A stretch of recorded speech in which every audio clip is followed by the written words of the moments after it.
ನಮಸ್ತೆ, good afternoon. So ಇವತ್ತು ರಾಗಿ ಕಣ ಹೇಗೆ ಮಾಡ್ತಾರೆ ಅನ್ನೋದ್ರ ಬಗ್ಗೆ ವಿಡಿಯೋ ಮಾಡ್ತಾಯಿದ್ದೀನಿ. ಸೊ ರಾಗಿನ ಕಟ್ ಮಾಡಿದ್ದು ಈ ಥರ ಮೆದೆ ಥರ ಹಾಕೋತಾರೆ. These are completely filled with ragi greens. ಇದರಲ್ಲಿ ರಾಗಿ ಗ್ರೀನ್ಸ್ ಇದೆ. So which you can see this the ragi greens which is still filled. So ಇದನ್ನು ಒಣಗ ಹಾಕಿ ಒಂದು 10-15 ದಿನ ಬಿಡ್ತಾರೆ. ಸೊ ಈ 10-15 ದಿನ ಬಿಟ್ಟ ಮೇಲೆ ಈ ಥರ ಹುಲ್ಲನ್ನೆಲ್ಲ ನೆಲದಲ್ಲಿ ಸ್ಪ್ರೆಡ್ ಮಾಡ್ತಾರೆ. So it's a open field where they spread the ragis completely. So where you can see.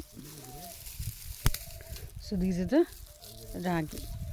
So ಈ ಥರ ಕಂಪ್ಲೀಟಾಗಿ ಸ್ಪ್ರೆಡ್ ಮಾಡ್ತಾರೆ. ಸೊ ಇದ್ರ ಮೇಲೆ ಟ್ರ್ಯಾಕ್ಟರ್ ಮೂವ್ ಆಗುತ್ತೆ. ಸೊ ಕಂಪ್ಲೀಟಾಗಿ ಆ ಫೋರ್ಸಲ್ಲಿ ಟ್ರ್ಯಾಕ್ಟರ್ ಮೂವ್ ಆದಾಗ ಸೊ ರಾಗಿನ ಎಕ್ಸ್ಟ್ರಾಕ್ಟ್ ಮಾಡ್ತಾರೆ ಇದನ್ನು.